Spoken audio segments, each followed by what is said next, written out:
जय Hind. The spotlight भाई आशु नरवाल। आज मेरे साथ वो शख्सियत बैठे हैं जिनकी मैं तारीफ जितनी भी करूं वो कम पड़ती है, जिन्होंने अपना पूरा जीवन दिव्यांग दिव्यांग वर्ड भी मोदी जी ने कुछ साल पहले दिया है। अगर मैं बात करूं ब्लाइंड, उन लोगों के लिए अपना पूरा जीवन निकाल दिया। और वो खुद, कहना नहीं चाहिए अब क्या करे भगवान ने, वो खुद ब्लाइंड है, मगर उनका काम करने का तरीका और उनके काम करने की शक्ति हम लोगों से 10 गुना है। और मैं उनसे बहुत इंस्पायर्ड हूँ। मैं 2009 में उनसे जुड़ा था और आज तक जुड़ा हूँ। उनकी दुआएं, उनका साथ, बच्चों का साथ से जो गुड़िया वहाँ पर सारी रहती हैं। आज मैं एक जॉब से बिजनेस में हूँ और जो चाहा था, जो सोचा भी नहीं था, वो मेरे पास आया। बस मैं कहना चाहूँगा, न सेवा सबसे बड़ी सेवा होती है। भगवान कभी भी अमीरों के वेश में नहीं आएगा, वो गरीबों के वेश में आएगा, दिव्यांग लोगों के वेश में आएगा। तो मुझे लगता है भगवान की सेवा, तो किसी भी धर्म के में भगवान को हम पूछते हैं, वो हमें गरीब और दिव्यांगों की सेवा करनी चाहिए। रमेश जी, आपका स्वागत है सर। आप आए रमेश जी यहाँ। धन्यवाद। आज रमेश जी आपकी से जुड़ी कुछ चीज़ों के बारे में हम बात करते हैं। और आपसे तो मुझे बात करना एक मेरे लिए बड़ा ऑनर है कि मैं आपके साथ आज बात कर पा रहा हूँ। रमेश जी, धन्यवाद। रमेश जी एक स्कूल में टीचर हैं, गवर्नमेंट टीचर हैं, और जिस ब्लाइंड हॉस्टल की हम बात कर रहे हैं, भारतीय नेत्रहीन कल्याण परिषद, उसके महासचिव हैं। अब रमेश जी सारा बताएंगे उसके बारे में। रमेश जी एक बार आप बात स्टार्ट करते हैं, अपना थोड़ा बचपन के बारे में बताएं रमेश जी आप। देखिए, जब मैं 15 साल का था, क्लास 10th में पढ़ रहा था, तो रात में हमने पढ़ाई की है और सुबह हमें अचानक माँ जगाने आई और वहीं पे हमने खाना खाया था और खिड़की पे थाली रख दी थी और गिर गया। तो माँ पूछिए क्यों गिराया, तो मुझे कुछ उस समय दिखाई नहीं दे रहा था। उसके 2 साल पहले हमने राइट आई में कुछ प्रॉब्लम आई थी तो ऑपरेशन कराया था।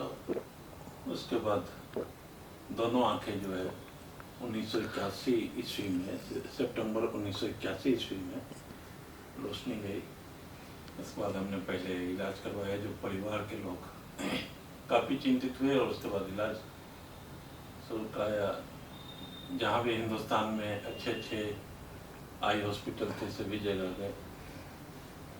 4-5 साल तक लगातार इलाज में ही रहे।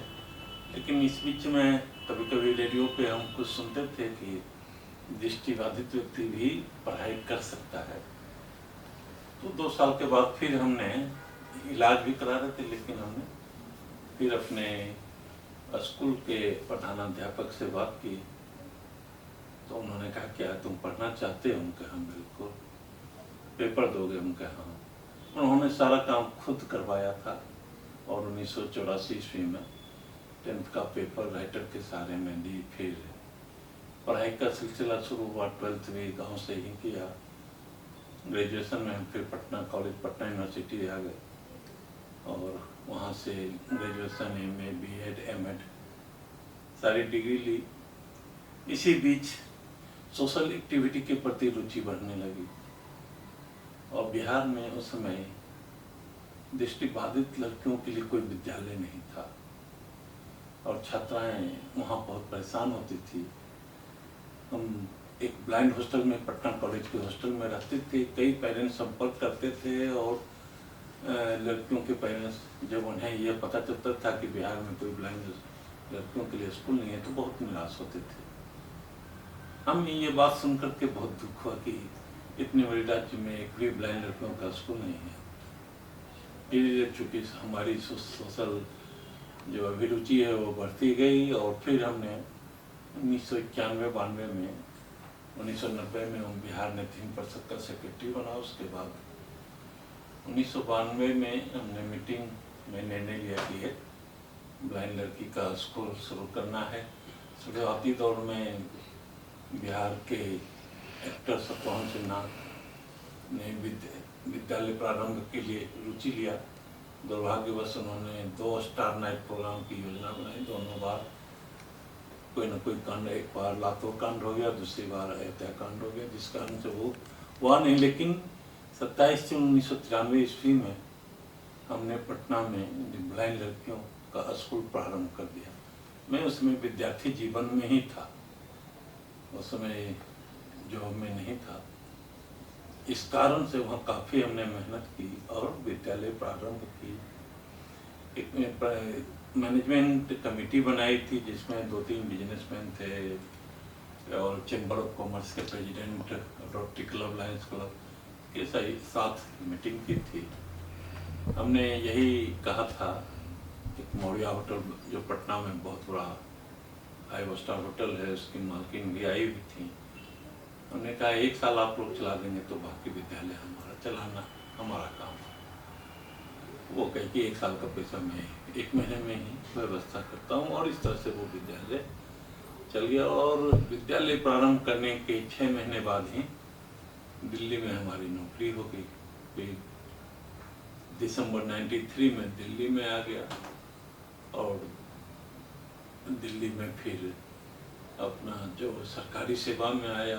चूँकि पारिवारिक जीवन यापन के लिए सरकारी सेवा में आना अनिवार्य था, इसलिए हमने दिल्ली में सरकारी सेवा में आकर अपने आप को फिर आगे बढ़ाने के लिए सोचने लगा कि हम कैसे और सामाजिक कार्य को आगे बढ़ा सकते हैं, दायरा को कैसे बढ़ा सकते हैं। पटना में लगातार हमारी रुचि बनी रही और पटना में उस स्कूल का बहुत विस्तार कर दिया। आज की तिथि में बिहार का सबसे, एक जो कहते हैं एनजीओ का सबसे अच्छा विद्यालय में उसकी गिनती है। उनके बहुत बड़े भवन हैं, वहाँ की छात्राएं कई कॉलेज में जॉब कर रही है, बैंक में जॉब कर रही है, मल्टीनेशनल कंपनी में है और भारत सरकार की कई मंत्रालय में जॉब कर रही है। तो हमें बहुत खुशी होती है कि हमने जो एक योजना शुरू की उससे आज सैकड़ों छात्राएं लाभान्वित हो रही हैं। फिर जब दिल्ली आया तो फिर चूँकि एक बार जिस कार्य से आपकी अभिरुचि बढ़ जाती है, पुनः उसका विस्तार करने के लिए सोचते हैं। फिर हमने भारतीय नेत्रहीन कल्याण परिषद की स्थापना की और फरवरी 1996 ईस्वी में हमने इसका निबंधन करवाया। और निबंधन कराने के बाद प्रारंभिक काल में हमने इस संस्था के माध्यम से आम लोगों को जागरूक करने की कोशिश की। जो कुछ छात्राओं को विद्यालय, महाविद्यालय में नामांकन में समस्याएं आती थी, उनको दूर करने की कोशिश करते थे। सरकार से जो भी कुछ होता था मांग पूरा कराने की कोशिश करते रहे। धीरे धीरे हमारी कारनामा इस तरह से चलती रही। फिर रमा विहार B1/18 बालाजी मंदिर के पीछे कंझावला रोड पर 300 गज का प्लॉट लेकर हमने दृष्टिबाधित छात्राओं हेतु छात्रावास प्रारंभ की। उसके पूर्व हमने शाहबाद और अन्यत्र छोटी छोटी जगहों पे बच्चों का स्कूल शुरू किया, लेकिन क्योंकि विद्यालय के लिए बड़े जगह की आवश्यकता होती है जो नहीं हो पाई, तो हमने फिर इसको एक छात्रावास, वोकेशनल ट्रेनिंग कम छात्रावास का भी रूप दिया।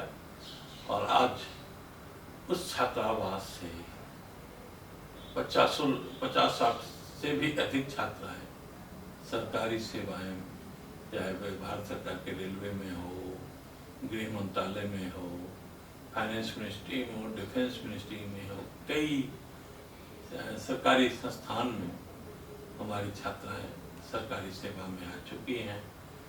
तो जो हमारा उद्देश्य इस संस्था की स्थापना यही थी कि कोई भी दृष्टिबाधित छात्राएं छात्रावास के बिना या पैसे के बिना किसी छात्राओं की शिक्षा बाधित न हो, इस कारण में हम सफल रहे।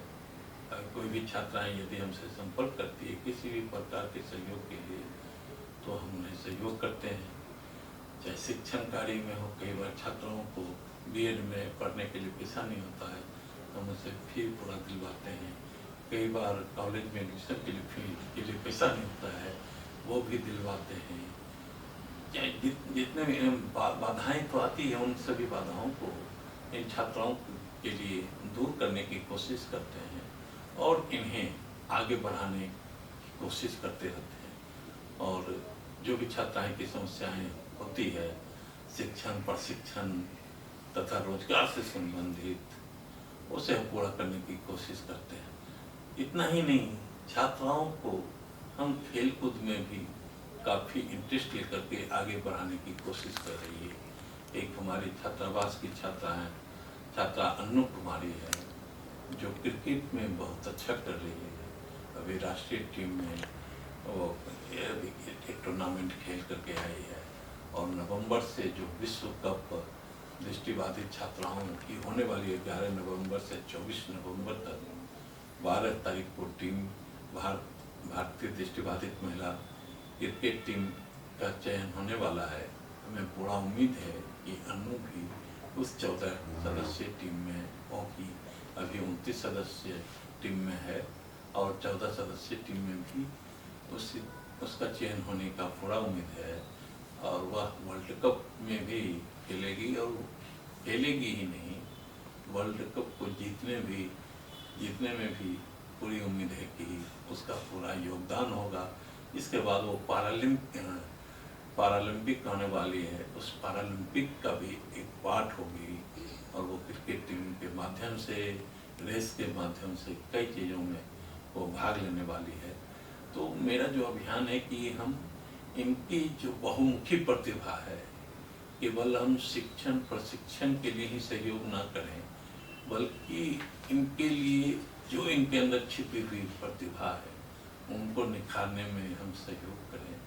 और चूँकि केवल पढ़ाई से, चूँकि बच्चों के अंदर हर एक प्रकार की विधा होती है, कोई बच्चे खेल कूद में अच्छे होते हैं, कोई संगीत में अच्छे होते हैं, कोई नृत्य में अच्छे होते हैं, कोई पढ़ाई में अच्छे होते हैं। तो जिसके अंदर जो भी प्रतिभा होती है, हम उसे आगे प्रतिभा को निखारने के लिए प्रयत्न करते हैं, उनको थोड़ा सहयोग करते हैं और सहयोग ही नहीं करते हैं, उनकी इच्छाएँ जहाँ तक आगे बढ़ने की होती है उसे हम पूरा करने की कोशिश करते हैं। हम कई देशवासी छात्राओं को काव्य पाठ में भी बहुत रुचि होती है, उसके लिए सहयोग करते हैं। मतलब जो साल में एक बार नृत्य प्रतियोगिता, संगीत प्रतियोगिता, इस प्रकार की प्रतियोगिता का आयोजन करके हम इन्हें आगे बढ़ाने में सहयोग प्रदान करते हैं। अच्छा रमेश जी, अगर मैं बात करूं, मैं अगर रमेश जी के बारे में बात करूं, रमेश जी इतने एक्टिव है, मैं आपको बोलूँगा, जब भी कोई इवेंट होता है, कोई प्रोग्राम होता है, रमेश जी 10-10 बार फ़ोन करते हैं। एक बार कोई नहीं फ़ोन उठाएगा तो दूसरी बार भी करेंगे, तीसरी बार भी फ़ोन करेंगे। मतलब रमेश जी का मैं इस चीज़ पे फ़ैन हूँ।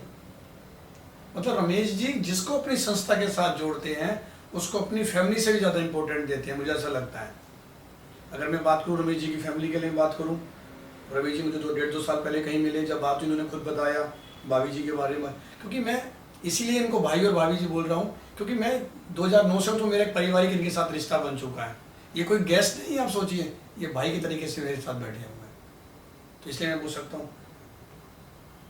रमेश जी आप ही ने बताया था उस दिन भाभी जी का मतलब ऐसे देहांत हो गया था 2020 जनवरी में निधन हुआ। उसके पहले दिल्ली के जितने भी बड़े बड़े अस्पताल थे सभी जगह इलाज कराया, किंतु बीमारी का पता ही लास्ट स्टेज में लगा और जो कि नाइलाज रहा।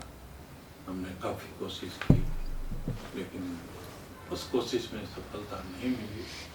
ईश्वर की यही इच्छा थी कि बीच में ही पत्नी को छीनने की ईश्वर ने छीन लिया, लेकिन जो पत्नी ने 2 पुत्र के रूप में हमें धरोहर छोड़ कर गई है, दोनों पुत्र आज हमारा बहुत अच्छा कर रहा है। एक बंगलोर में फ्लिपकार्ट और डेलॉयट में जल्द ही सीनियर मैनेजर के रूप में कार्य कर रहा है। साथ ही एक बेटा लंदन में है। दोनों बेटा सफलतापूर्वक शिक्षण कार्य संपन्न कर अपने जीवन को आगे बढ़ाने में अच्छा कर रहा है। यही हमारी पत्नी की इच्छा थी कि मेरा बेटा अच्छा करे, कोई ये न कहे कि पिता इसका नेतृत्व है, इस कारण से शायद इसकी पढ़ाई में बाधाएं आई होगी।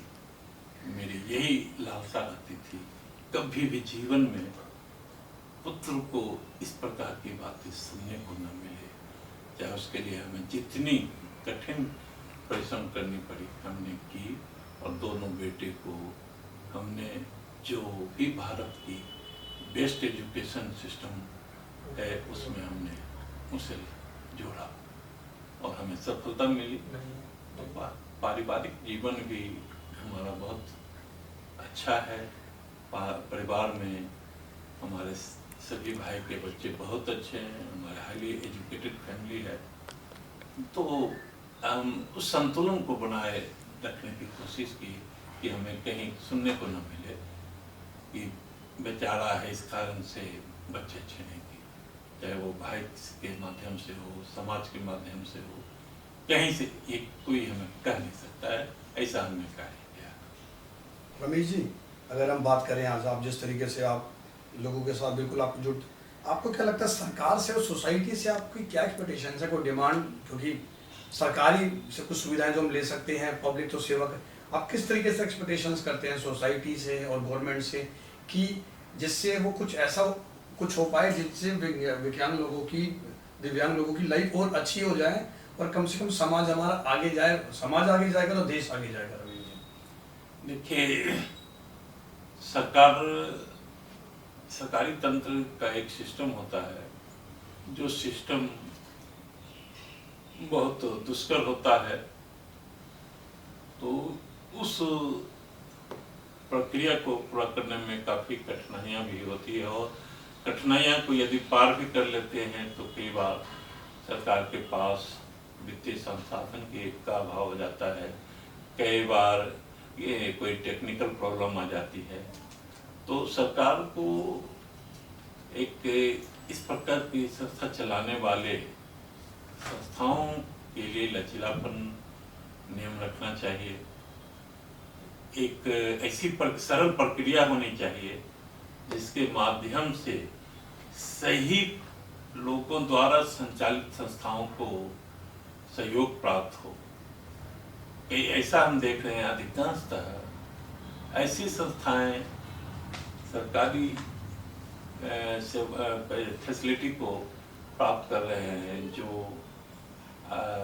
अपने सिस्टम का लाभ लेकर और अपने कार्य को बढ़ा रहे हैं, लेकिन हम लोग उस सिस्टम को लाभ लेने की न इच्छा रखते हैं और न जो प्रक्रिया के माध्यम से ही, उचित जो प्रक्रिया है उसी के माध्यम से हम कोई भी कार्य करना चाहते हैं।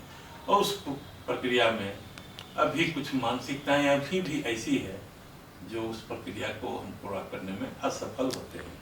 लेकिन देखिए, सोसाइटी में हर एक प्रकार के लोग होते हैं। सोसाइटी में ऐसे भी लोग हैं जो केवल सहयोग करना जानते हैं, अपेक्षा नहीं रखते। तो हमारी जैसी संस्थाओं में वही लोग सहयोग करते हैं जो केवल देने की भाव रखते हैं, लेने की भाव नहीं रखते। कुछ ऐसे भी लोग होते हैं जो सोसाइटी के माध्यम से भी लेना चाहते हैं। जहाँ वित्तीय कुछ भी बातें होती है तो वहाँ अपेक्षाएं करने लगते। मैं डायरेक्ट कोई बात नहीं कर सकता, लेकिन जो अभी सिस्टम है वो इसी प्रकार की है। लेकिन हम सोसाइटी के तमाम उन लोगों को अपील करना चाहेंगे जिनकी भावनाएं बहुत अच्छी है, जो चाहते हैं कि समाज, दृष्टिबाधित व्यक्ति भी समाज का एक महत्वपूर्ण अंग है और इनको भी पुनर्वासित करना समाज का एक महत्वपूर्ण दायित्व है। यदि थोड़ा सा सहयोग समाज का व्यक्ति करता है तो उस सहयोग से दृष्टिबाधित व्यक्ति बहुत आगे बढ़ रहे हैं। रमेश जी, आप ये कहना चाहते हैं कि मतलब मोदी जी ने जो आने के बाद 2-3 लाख या कितनी लाख एनजीओ को बंद किया, वो ठीक किया? मुझे लगता है वो धोखाधड़ी कर रही थी पैसे लेके।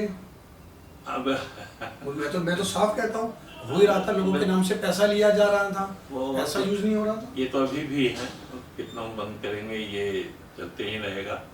ये तो है ही। मैंने इनडायरेक्ट रूप में बोला कि सरकारी सुविधाओं का जो है लाभ वैसे ही लोग ज्यादा लेते हैं। मतलब आप कहते हो जिनको जो पैसा जिनको मिल रहा है वो पैसा तो यूज ही नहीं कर रहे हैं, वो पैसा तो कहीं मुझे लगता है कि और ही खातों में जा रहा है। मतलब रमेश जी, आप ये कहना चाह रहे हैं कि जिन ट्रस्ट और एनजीओ को जेन्युइन में हेल्प चाहिए उनको तो मिली बहुत कम रही है। रमेश जी, ये तो है ही है। जो देखिए, जो अच्छी संस्थाएं हैं केवल अपने अच्छे कार्य पे भरोसा करती है और वो अपना काम करती है, और काम को देख करके जो लोग खुश होते हैं वो अपने आप आकर देते हैं।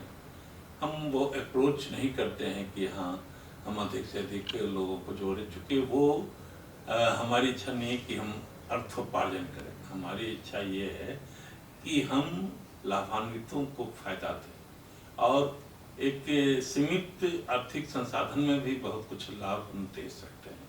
और हमारी आर्थिक संसाधन की समस्याएं हैं, लेकिन फिर भी जितने जितने बच्चों को हम लाभान्वित कर रहे हैं, बड़ी बड़ी संस्थाएं वैसा नहीं कर पा रही है। तो रमेश जी, ये तो बहुत बुरा ऐसा होता जा रहा है जिस तरीके से, फिर तो जैन लोगों की हेल्प नहीं हो पा रही है, लोग अपने घर भरे जा रहे हैं, इस तरीके से बहुत गलत होता जाएगा।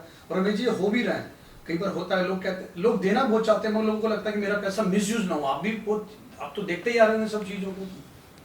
बिल्कुल, ये आप सही कह रहे हैं। लोगों को लगता है जैसा एक सरकारी संगठन का यह दायित्व है कि जिससे भी संपर्क करे, जिससे बात करे, उसे पूरा विश्वास दिलाए कि आपका एक एक रुपया जो होगा वो लाभान्वितों के फायदा के लिए होगा, ना किसी व्यक्ति के लिए, ना कि कोई पदाधिकारी के लिए। एक एक रुपये का फायदा वैसे ही बच्चों के लिए होगा जिससे वो राशि की आवश्यकता। रमेश जी, आपको नहीं लगता कि हम रिक्वेस्ट ही कर सकते हैं मोदी जी के साथ? मोदी जी से राजा है, राजा से रिक्वेस्ट ही कर सकती है। राजा की ड्यूटी भी होती है प्रजा का ध्यान रखना, कि किसी दिव्यांग को मंत्रालय, जो मंत्रालय इन सब चीजों को देखता है, दिव्यांग, एक दिव्यांग मंत्रालय का एक गठित नहीं होना चाहिए, बनना नहीं चाहिए कि जो दिव्यांगों की परेशानियां समझे, उसमें जो ब्यूरोक्रेट है दिव्यांग हो, जिसमें तकलीफ समझे। मुझे ऐसा, आपको, आपका क्या इस बारे में रमेश जी? देखिए,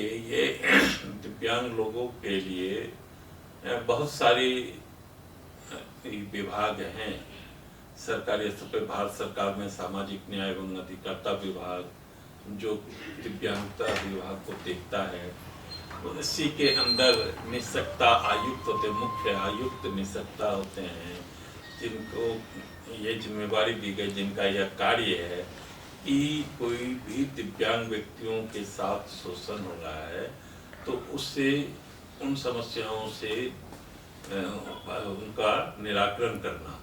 तो ये केंद्रीय स्तर पर मुख्य निःशक्ता आयुक्त होते हैं, राज्य स्तर पर निःशक्ता आयुक्त राज्य होते हैं, या हर एक राज्य में एक निःशक्ता आयुक्त होते हैं।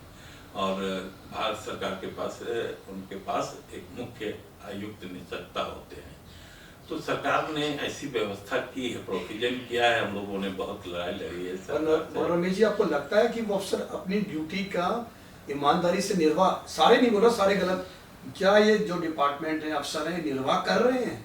देखिए, ये जो हमने अभी बताया, निःशक्ता आयुक्त, मुख्य निःशक्ता आयुक्त एक कोर्ट का कार्य करता है। तो कोर्ट के पास जो पावर है उतना तो वो करते हैं, वो एक नोडल ऑफिसर के रूप में कार्य करता है। उनको उनकी यह जिम्मेवारी है कि सरकार के अंदर जितने भी मंत्रालय हैं उनको दिव्यांग लोगों के लिए एक निर्देश जारी करें। अब देखिए, अभी कितनी बड़ी दुखद एक बात आई है सरकार की ओर से, सामाजिक न्याय अधिकारिता विभाग की ओर से, कि दिव्यांग लोगों को, विशेष रूप से दृष्टिबाधित छात्र छात्राओं के लिए एक लेखक, परीक्षा देने के लिए एक लेखक की आवश्यकता होती है, और लेखक 3 स्टेज नीचे होगा।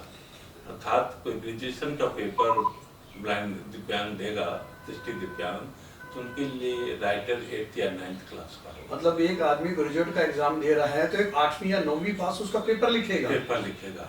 इतना मतलब इतनी कितना कठोर नियम बन रहा है। तो आपको नहीं लगता रमेश जी, जो ये पॉलिसीज बनती हैं, जो बना रहा है उस कमेटी के अंदर इन लोगों के रिप्रेजेंटेटिव क्यों शामिल नहीं होते? दिव्यांग लोगों को कौन राय दे रहा है, कौन हो रहा है? मतलब ये तो मतलब क्या सिस्टम चल रहा है?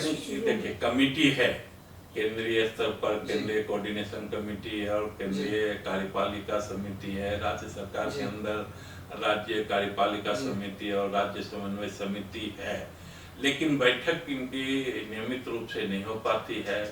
कई बार ऐसे है कि डायरेक्ट बिना कमेटी के विचार विमर्श के निर्णय निकाल लेते हैं। अभी जो राइटर का इशू आया है वो बिना कमेटी के सुझाव के इन्होंने राइटर के लिए निकाल दिया है, जो बहुत ही कठोर निर्णय है। और इस निर्णय के विरुद्ध दृष्टि दिव्यांगों में घोर निराशा और घोर विरोध पैदा हो रही है। शायद इसके लिए बहुत बड़ा आंदोलन भी, संभवतः कुछ संस्थाएं आंदोलन भी शुरू करने वाले हैं।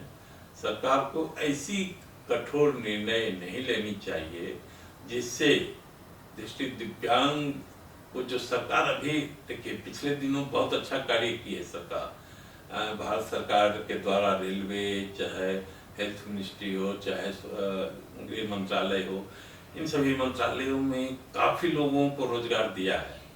बैंक में काफ़ी लोगों को रोजगार दिया है, लेकिन कोई एकाध व्यक्ति कुछ गलती करता है, उसकी सजा हजारों दृष्टि दिव्यांगों को हो। सरकार को इसके लिए पुनः सोचना चाहिए। हो सकता है कोई एकाध दृष्टि दिव्यांग गलती किया हो जिसके कारण भी यह कठोर निर्णय सरकार ने लिया हो, तो हम सरकार से यही चाहेंगे, यही गुजारिश करेंगे कि एक व्यक्ति के कारण हजारों और लाखों दृष्टि दिव्यांग को समस्या ना दें। उसके लिए जो पहले से नियम बनी हुई है, एक स्टेज जूनियर लेखक की जो व्यवस्था है, प्रावधान है, वही रहना चाहिए, ताकि एक लेखक का जो कार्य है वह सही तरीके से निर्वहन हो सके।